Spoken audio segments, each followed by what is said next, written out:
Oke, apa kabar? Hai, luar biasa dahsyat. Iya. Oke, Kak Crispin cerita-cerita sudah gimana? Kemarin kan dengar-dengar kan sehat tuh waktu tahun berapa ya?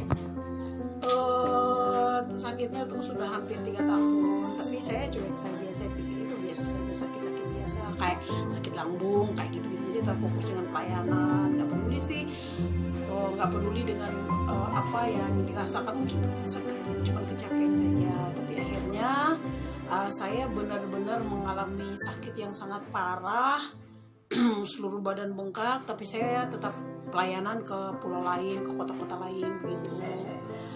Terus Potong sedikit ya. Dari tahun berapa tuh sakit kira-kira? yang sampai rawat itu tahun kemarin, tahun 2000 sekarang tahun berapa ya? Tahun 2020. Dari tahun 2018 akhir, di sepanjang 2019 itu akhirnya puncaknya waktu saya pelayanan di Manado. Di situ saya tetap, walaupun badan saya sudah bengkak, sesak napas, sudah sulit tidur, tapi saya masih pelayanan dari kota di Sulawesi Utara, terus tetap dari penjara ke penjara juga.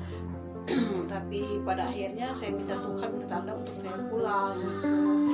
Terus waktu saya pulang ternyata saya makin sulit, perut saya makin membengkak, badan bengkak, semuanya deh, pokoknya dulu tidak enak. Waktu itu di waktu di diagnosa sakit apa? Mulanya dibilangnya saya sakit ginjal saya tuh bengkak. Ya sudah masuk ke stadium yang hampir pecah lah ginjal saya begitu.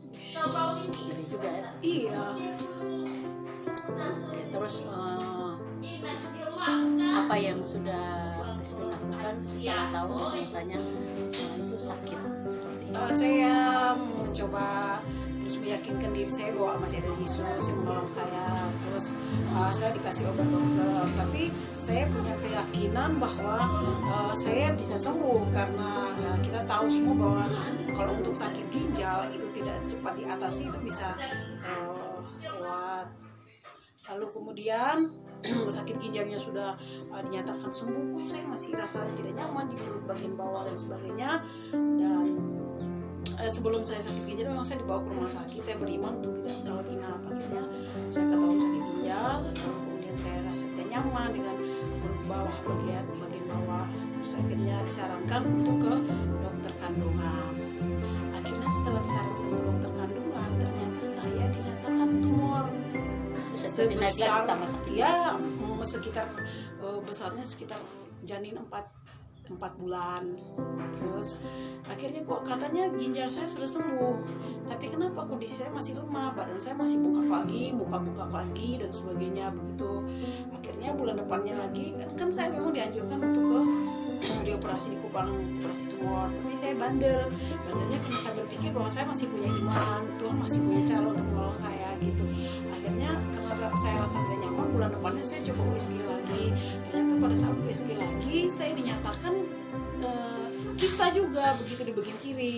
Tadinya bulan kemarinnya tumor di bagian kandungan, sekarang kista di bagian kiri. Lalu kemudian karena pikirnya ginjal sudah baik, karena kondisi saya lemah-lemah, dipikirnya saya itu hanya tumor dan kista, maka dianjurkan oleh teman-teman untuk terbang ke Kupang dan mau dioperasi. Tapi sebelum operasi biasanya dokter itu akan memeriksa semua kesehatan secara lengkap, baru ambil tindakan medis untuk operasi.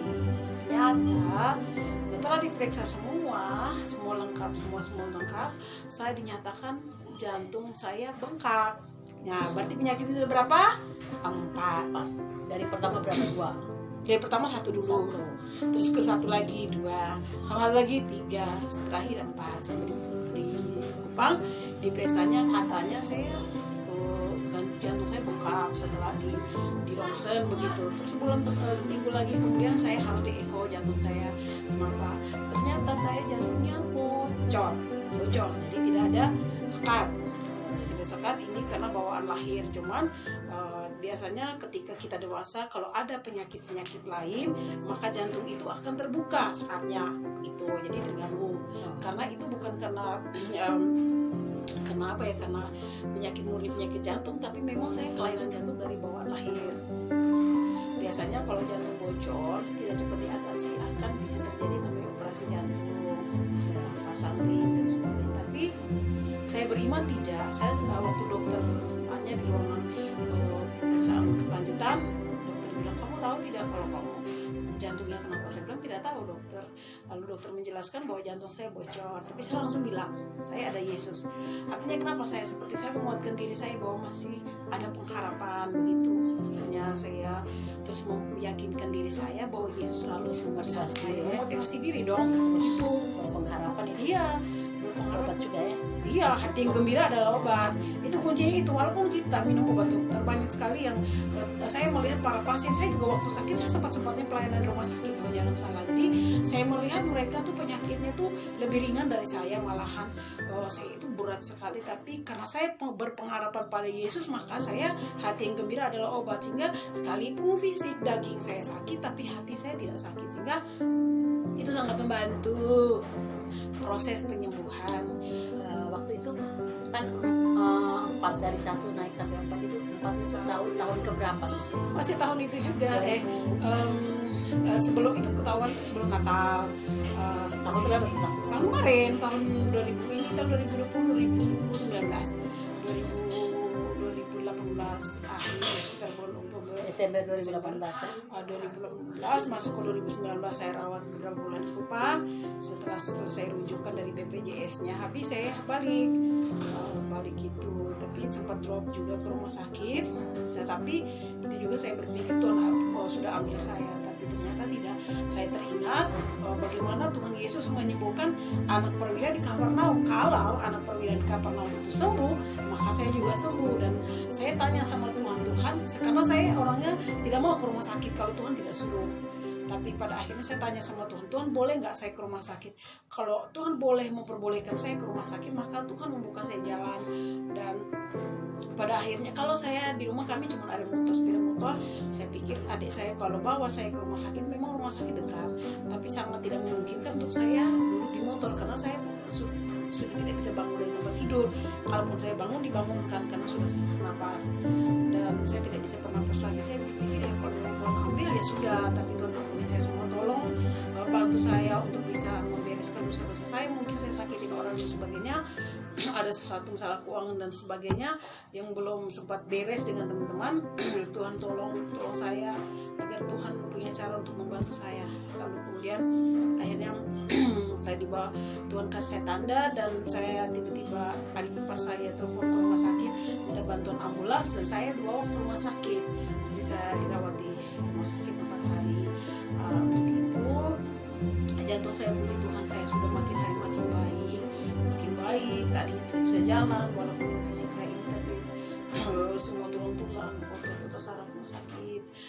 Tapi sekarang saya sudah sembuh dan semua tidak ada yang dioperasi. Harusnya semua 4 penyakit itu harusnya dioperasi gitu. Tapi saya percaya bahwa Tuhan yang mengoperasikan semuanya.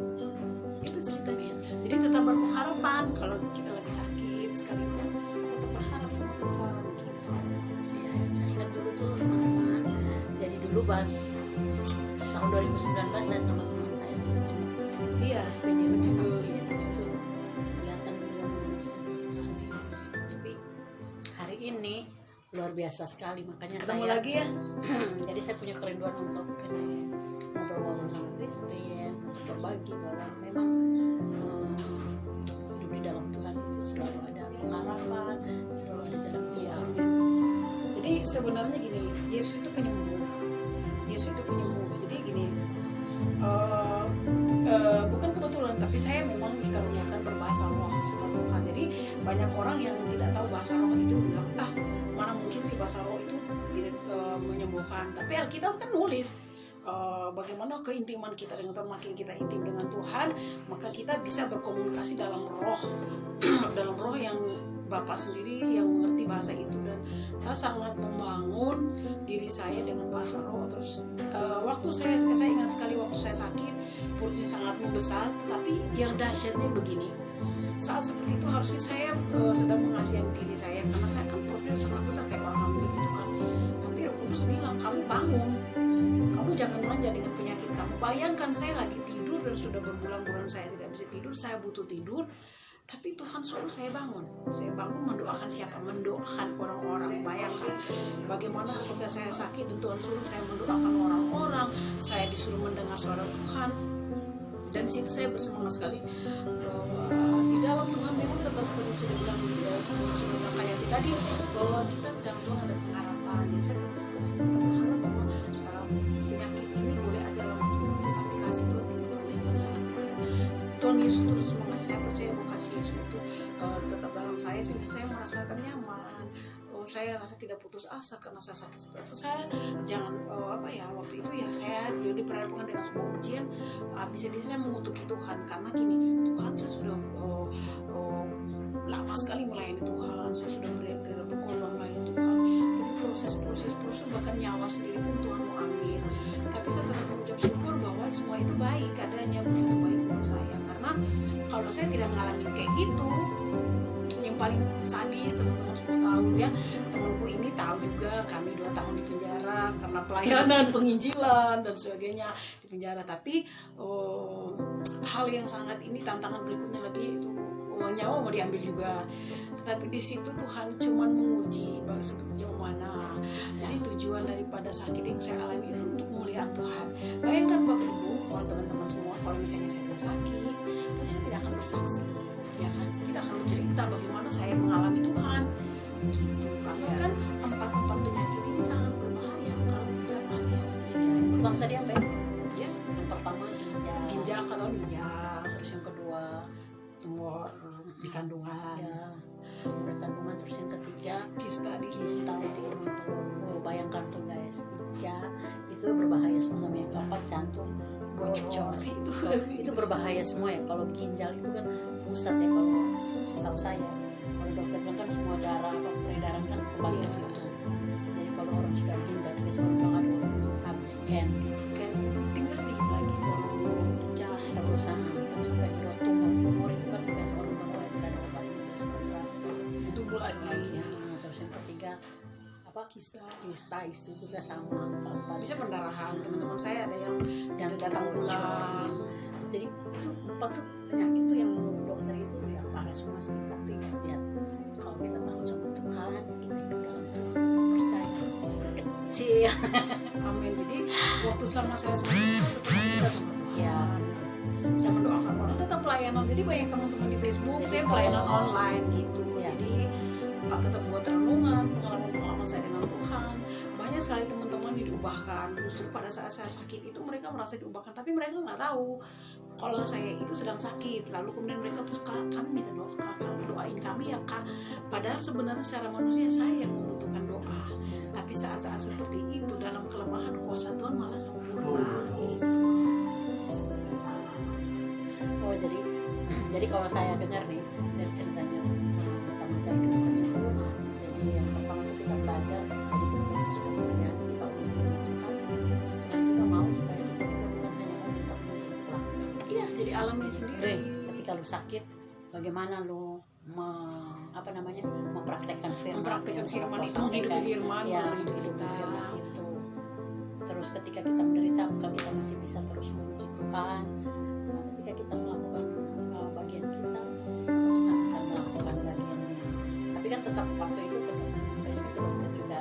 Jadi kan Tuhan juga kan memberikan dokter-dokter itu untuk menjadi perpanjangan tangan juga. Iya dong. Jadi kita, gimana jangan kedukun sih. Nah, asal jangan kedukun. Pernah loh ada yang nganjurin saya karena lihat saya punya kaki kan sudah bengkak, badan sudah bengkak.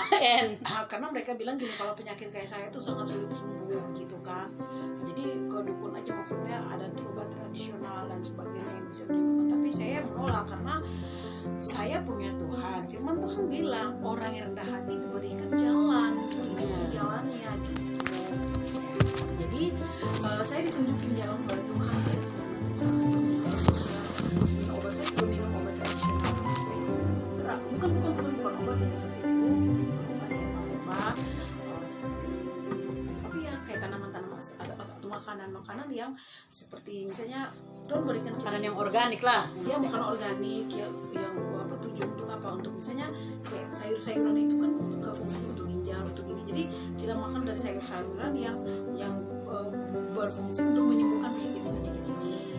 Lalu kemudian saya juga minum kelapa sudah untuk itu penyakit ginjal. Jadi Tuhan memberikan kita yang penting satu hal, jangan pernah kita gitu. Jadi ya pokoknya intinya adalah kalau orang yang rendah hati, dia diberi jalan oleh Tuhan, diberikan petunjuk Tuhan itu hanya kepada orang yang rendah hati. Itu aja kuncinya. Kalau tidak rendah hati, kita akan berjalan dalam kesombongan. Jadi kita merasa bahwa kita ini hebat. Paulus itu dia tuh menyembuhkan banyak orang loh, mendoakan yang memberikan ujian dahsyat. Tapi Paulus dia mengalami sakit juga. Dia berdoa supaya sakit disembuhkan. Tapi Yesus cukup kasih karunia. Kuasa kesembuhan dahsyat. Tidak semua orang alami itu kayak gitu teman-teman. Oke Kak Crispin, ya mengakhiri apa ya kita hari ini sharing-sharing itu. Mungkin ada teman-teman yang juga mengalami sakit juga seperti Kak Crispin. Mungkin penyakitnya lain tidak sama dengan saya, sama. tapi saya mau kasih Boleh tahu. diberkati ya lewat sasaran Kak Crispin. Saya mau kasih tahu bahwa masih ada Yesus bersama. Terima kasih ya Kak Crispin. Kita ketemu lagi ya, nanti kita mau ngobrol lagi. Masih banyak sih sebenarnya pengalaman dengan Tuhan untuk boleh dibagikan kepada teman-teman semua. Nanti di lain waktu. Ya, oke. Berkati. Hampir rawat itu tahun kemarin. Tahun 2000 hari sekarang tahun berapa ya? Tahun 2020. Dari tahun 2018 akhir, dari sepanjang 2019 itu akhirnya puncaknya waktu saya pelayanan di Manado. Di situ saya tetap, walaupun badan saya sudah bengkak, sesak napas, sudah sulit tidur, tapi saya masih pelayanan dari kota di Sulawesi Utara, terus tetap dari penjara ke penjara juga. Tapi pada akhirnya saya minta Tuhan bertanda untuk saya pulang gitu. Terus waktu saya pulang ternyata saya makin sulit, perut saya makin membengkak, badan bengkak, semuanya deh, pokoknya tidak enak banget gitu kan. Waktu itu punya waktu di diagnosa sakit apa? Mulanya dibilangnya saya sakit ginjal satu bengkak. Ya sudah masuk ke stadium yang hampir pecah lah ginjal saya begitu. Ngeri juga ya. Iya. Terus apa yang sudah Crispin lakukan setelah tahu diagnosanya itu sakit seperti itu? Saya mencoba terus meyakinkan diri saya bahwa masih ada Yesus yang menolong saya. Terus saya dikasih obat dokter, tapi saya punya keyakinan bahwa saya bisa sembuh karena kita tahu semua bahwa kalau untuk sakit ginjal itu tidak cepat diatasi, itu bisa lewat. Lalu kemudian sakit ginjalnya sudah dinyatakan sembuh, saya masih rasa tidak nyaman di perut bagian bawah dan sebagainya. Dan sebelum saya sakit ginjal memang saya dibawa ke rumah sakit, saya beriman untuk tidak rawat inap. Akhirnya saya ketahuan sakit ginjal, lalu kemudian saya rasa tidak nyaman dengan perut bawah, bagian bawah. Terus akhirnya disarankan untuk ke dokter kandungan. Akhirnya setelah disarankan ke dokter kandungan, ternyata saya dinyatakan tumor sebesar ya sekitar besarnya sekitar janin 4 bulan. Terus akhirnya kok katanya ginjal saya sudah sembuh, tapi kenapa kondisi saya masih lemah, badan saya masih bengkak lagi, muka bengkak lagi dan sebagainya begitu. Akhirnya bulan depannya lagi kan saya memang dianjurkan untuk ke dioperasi di Kupang, operasi tumor, tapi saya bandelnya karena saya berpikir bahwa saya masih punya iman, Tuhan masih punya cara untuk menolong saya gitu. Akhirnya karena saya rasa tidak nyaman, bulan depannya saya coba USG lagi. Ternyata pada saat USG lagi saya dinyatakan kista juga begitu di bagian kiri. Tadinya bulan kemarinnya tumor di bagian kandungan, sekarang kista di bagian kiri. Lalu kemudian karena pikirnya ginjal sudah baik, karena kondisi saya lemah-lemah, dipikirnya saya itu hanya tumor dan kista, maka dianjurkan oleh teman-teman untuk terbang ke Kupang dan mau dioperasi. Tapi sebelum operasi biasanya dokter itu akan memeriksa semua kesehatan secara lengkap, baru ambil tindakan medis untuk operasi. Ternyata setelah diperiksa semua lengkap, semua lengkap, saya dinyatakan jantung saya bengkak. Nah, berarti penyakit itu berapa? 4. Dari pertama berapa? Dari pertama 1 dulu, terus ke 1 lagi 2, tambah lagi 3, terakhir 4 sampai di Kupang. Diperiksanya katanya saya jantung saya bengkak setelah di ronsen begitu. Terus minggu lagi kemudian saya harus di echo jantung saya. Kenapa? Ternyata saya jantungnya bocor, jadi tidak ada sekat. Sekat ini karena bawaan lahir. Cuman biasanya ketika kita dewasa kalau ada penyakit lain maka jantung itu akan terbuka sekatnya itu, jadi terganggu. Karena itu bukan karena karena penyakit murni penyakit jantung, tapi memang saya kelainan jantung dari bawaan lahir.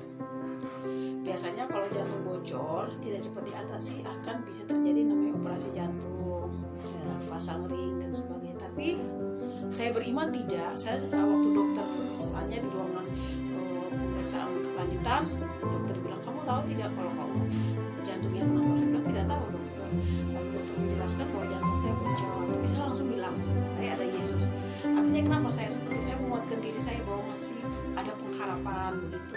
Akhirnya saya terus meyakinkan diri saya bahwa Yesus selalu bersama saya. Memotivasi diri dong. Terus itu berpengharapan itu. Iya, berpengharapan. Obat juga ya. Iya, hati yang gembira adalah obat. Itu kuncinya itu. Walaupun kita minum obat dokter, banyak sekali yang saya melihat para pasien. Saya juga waktu sakit saya sempat-sempatnya pelayanan di rumah sakit loh, jangan salah. Jadi saya melihat mereka tuh penyakitnya tuh lebih ringan dari saya, malahan saya itu berat sekali. Tapi karena saya berpengharapan pada Yesus, maka saya hati yang gembira adalah obat. Sehingga sekalipun fisik daging saya sakit, tapi hati saya tidak sakit. Sehingga itu sangat membantu proses penyembuhan.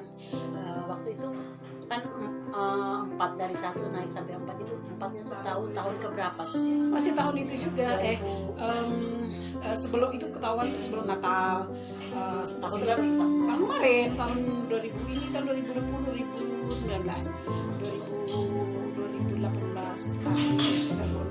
Desember 2018 masuk ke 2019 saya rawat beberapa bulan di Kupang. Setelah saya rujukan dari BPJS-nya habis, saya balik itu, tapi sempat drop juga ke rumah sakit. Tetapi itu juga saya berpikir Tuhan sudah ambil saya, tapi ternyata tidak. Saya teringat bagaimana Tuhan Yesus menyembuhkan anak perwira di Kapernaum. Kalau anak perwira di Kapernaum itu sembuh, maka saya juga sembuh. Dan saya tanya sama Tuhan, karena saya orangnya tidak mau ke rumah sakit kalau Tuhan tidak suruh. Tapi pada akhirnya saya tanya sama Tuhan boleh nggak saya ke rumah sakit? Kalau Tuhan boleh memperbolehkan saya ke rumah sakit, maka Tuhan membuka saya jalan. Dan pada akhirnya kalau saya di rumah kami cuma ada sepeda motor, saya pikir adik saya kalau bawa saya ke rumah sakit, memang rumah sakit dekat, tapi sangat tidak memungkinkan untuk saya duduk di motor karena saya sudah tidak bisa bangun dari tempat tidur. Kalaupun saya bangun, dibangunkan karena sudah sesak napas dan saya tidak bisa bernapas lagi. Saya berpikir ya kalau mau Tuhan ambil ya sudah, tapi Tuhan ampuni saya semua. Tolong bantu saya untuk bisa membereskan dosa-dosa saya. Mungkin saya sakiti orang dan sebagainya, ada sesuatu salah keuangan dan sebagainya yang belum sempat beres dengan teman-teman. Tuhan tolong saya agar Tuhan punya cara untuk membantu saya. Lalu kemudian akhirnya saya dibawa, Tuhan kasih saya tanda, dan saya tiba-tiba adik ipar saya telepon ke rumah sakit minta bantuan ambulans, dan saya dibawa ke rumah sakit. Jadi saya dirawat di rumah sakit 4 hari. Untuk itu jantung saya, puji Tuhan, saya sudah makin hari makin baik. Tadinya tidak bisa jalan walaupun fisik saya ini, tapi semua Tuhan untuk kesana rumah sakit. Tapi sekarang saya sudah sembuh dan semua tidak ada yang dioperasi. Harusnya semua penyakit itu harus dioperasi gitu, tapi saya percaya bahwa Tuhan yang mengoperasikan semuanya. Itu ceritanya. Jadi tetap berpengharapan kalau kita lagi sakit sekalipun, tetap berharap sama Tuhan gitu. Ya, saya ingat dulu tuh teman-teman. Jadi dulu pas tahun 2019 saya sama teman saya sempat jenguk. Iya, sepeda itu kelihatan beliau memang sama sekali. Tapi hari ini luar biasa sekali. Makanya ketemu saya lagi ya. Jadi saya punya kerinduan untuk ngobrol-ngobrol sama Kristen, berbagi bahwa memang hidup di dalam Tuhan itu selalu ada pengharapan, selalu ada jalan keluar. Iya, amin. Jadi sebenarnya gini, Yesus itu penyembuh. Jadi gini, bukan kebetulan, tapi saya memang dikaruniakan berbahasa roh sama Tuhan. Jadi banyak orang yang tidak tahu bahasa roh itu bilang, mana mungkin sih bahasa roh itu tidak menyembuhkan. Tapi Alkitab kan nulis bagaimana keintiman kita, dan makin kita intim dengan Tuhan, maka kita bisa berkomunikasi dalam roh dalam roh yang Bapak sendiri yang mengerti bahasa itu. Dan saya sangat membangun diri saya dengan bahasa roh. Terus waktu saya ingat sekali waktu saya sakit, perutnya sangat membesar, tetapi yang dahsyatnya begini, saat seperti itu harusnya saya sedang mengasihani diri saya, karena saya kan perutnya sangat besar kayak orang hamil gitu kan. Tapi Roh Kudus bilang, kamu bangun, kamu jangan manja dengan penyakit kamu. Bayangkan saya lagi tidur dan sudah berbulan-bulan saya tidak bisa tidur, saya butuh tidur, tapi Tuhan suruh saya bangun. Saya bangun mendoakan siapa? Mendoakan orang-orang. Bayangkan bagaimana ketika saya sakit, Tuhan suruh saya mendoakan orang-orang, saya disuruh mendengar suara Tuhan.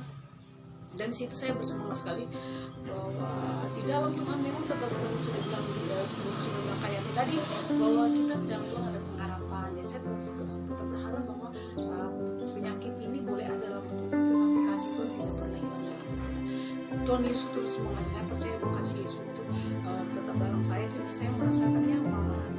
Saya rasa tidak putus asa karena saya sakit seperti saya. Jangan waktu itu ya saya diperhadapkan dengan sebuah ujian, bisa-bisa saya mengutuki Tuhan, karena gini, Tuhan, saya sudah lama sekali melayani Tuhan, saya sudah berkorban melayani Tuhan, tapi proses bahkan nyawa sendiri pun Tuhan mau ambil. Tapi saya tetap mengucap syukur bahwa semua itu baik adanya, begitu baik untuk saya. Karena kalau saya tidak ngalamin kayak gitu, yang paling sadis teman-teman semua tahu ya, temanku ini tahu juga, kami 2 tahun di penjara karena pelayanan penginjilan dan sebagainya di penjara. Tapi hal yang sangat ini, tantangan berikutnya lagi, nyawa mau diambil juga. Tapi di situ Tuhan cuma menguji sejauh mana. Jadi tujuan daripada sakit yang saya alami itu untuk kemuliaan Tuhan. Bayangkan Bapak Ibu, kalau teman-teman semua, kalau misalnya saya tidak sakit, pasti saya tidak akan bersaksi, ya kan? Tidak akan bercerita bagaimana saya mengalami Tuhan, gitu. Karena kan 4 penyakit ini sangat berbahaya kalau tidak hati-hati. Yang pertama tadi apa ya? Ya, Yang pertama ginjal atau ginjal. Terus yang kedua Kandungan. terus yang ketiga kista. Bayangkan tuh guys, 3 itu berbahaya semua, sama yang keempat jantung bocor. Itu berbahaya semua ya. Kalau ginjal itu kan pusat ya, kalau setahu saya, kalau dokter bilang kan semua darah peredaran kan kembali ke situ. Jadi kalau orang sudah ginjal tuh biasa orang bilang aduh habis kan tinggal sedikit lagi kalau ginjal kita berusaha tapi sampai kedua tumor itu kan biasa orang bilang wah tidak ada obatnya, sudah terasa tumbuh lagi. Terus yang ketiga kista itu juga sama, bisa pendarahan. Teman-teman saya ada yang jantung datang bulan. Jadi itu 4 tuh penyakit tuh yang menurut dokter itu ya parah semua sih. Tapi lihat, kalau kita takut sama Tuhan, kita hidup dalam Tuhan, kita percaya kecil. Amin. Jadi waktu selama saya sendiri tetap bisa sama Tuhan. Ya.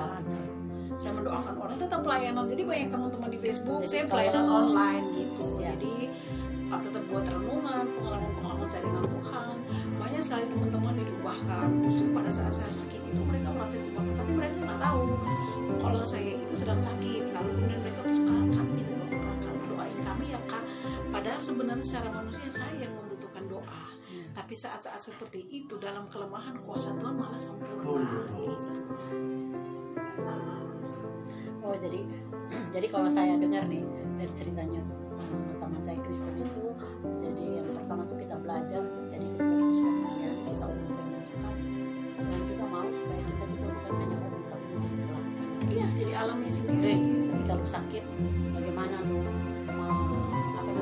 mempraktekkan firman itu, menghidupi firman ya, dalam hidup kita. Terus ketika kita menderita, apakah kita masih bisa terus memuji Tuhan? Nah, ketika kita melakukan bagian kita, maka Tuhan akan melakukan bagiannya. Tapi kan tetap waktu itu spesifik ke dokter juga. Jadi kan Tuhan juga kan memberikan dokter-dokter itu untuk menjadi perpanjangan tangan Tuhan juga. Iya dong. Jadi kita yang penting jangan kedukun sih. Nah, asal jangan kedukun. Pernah loh ada yang nganjurin saya karena lihat saya punya kaki kan sudah bengkak, badan sudah bengkak. Karena mereka bilang gini, kalau penyakit kayak saya itu sangat sulit sembuh gitu kan. Jadi kedukun aja, maksudnya ada obat tradisional terkenal dan sebagainya yang bisa menyembuhkan. Tapi saya menolak karena saya punya Tuhan. Firman Tuhan bilang orang yang rendah hati diberikan jalan, ditunjukin jalannya gitu. Jadi saya ditunjukin jalan oleh Tuhan. Saya firman Tuhan. Obat saya juga minum obat tradisional. Bukan obat yang obat herbal seperti tapi ya kayak tanaman-tanaman atau makanan-makanan yang seperti misalnya Tuhan berikan kita makanan yang organik lah. Ya bukan organik yang apa tujuan untuk apa, untuk misalnya kayak sayur-sayuran itu kan untuk ke fungsinya untuk ginjal, untuk ini. Jadi kita makan dari sayur-sayuran yang berfungsi untuk menyembuhkan penyakit-penyakit ini. Lalu kemudian saya juga minum kelapa muda untuk itu untuk penyakit ginjal. Jadi Tuhan memberikan kita yang penting satu hal, jangan pernah berhenti, jangan pernah minta pertolongan dari manusia. Jadi ayah pokoknya intinya adalah kalau orang yang rendah hati dia diberi jalan oleh Tuhan, diberikan petunjuk Tuhan itu hanya kepada orang yang rendah hati. Itu aja kuncinya. Kalau tidak rendah hati kita akan berjalan dalam kesombongan. Jadi kita merasa bahwa kita ini hebat.